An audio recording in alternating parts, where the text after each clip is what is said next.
Maxi operazione contro il narcotraffico della squadra investigativa della Questura di Venezia e coordinata dalla Procura di Venezia, con 54 indagati di varie nazionalità, per lo più di origine nigeriana, 50 kg di droga tra cocaina, eroina e anfetamine sequestrati anche a corrieri di nazionalità italiana e 7 arresti in flagranza eseguiti tra Veneto e Francia.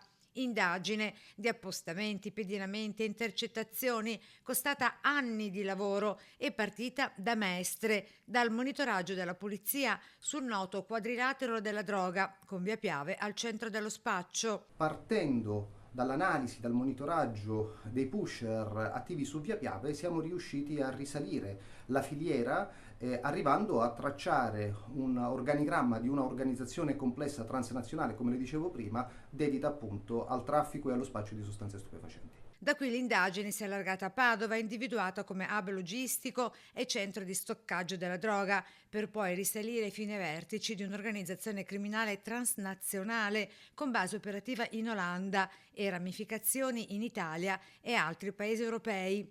4 i principali indagati ai vertici dell'organizzazione, 3 arrestati tra la provincia di Padova, la Francia e l'aeroporto di Venezia, uno è tuttora latitante. E sono misure cautelari, ci tengo a ricordarlo, che arrivano ad epilogo di progressive iniziative della Procura della Repubblica, della Direzione Distrettuale Antimafia di Venezia, che ha inteso come dire, far accertare la responsabilità delle posizioni più rilevanti a livello associativo. Sono quattro, dei destinatari del provvedimento è ancora da ricercare. Indagini ancora in corso. Il valore aggiunto di questa inchiesta è di aver risalito la filiera partendo proprio dalle strade di Mestre.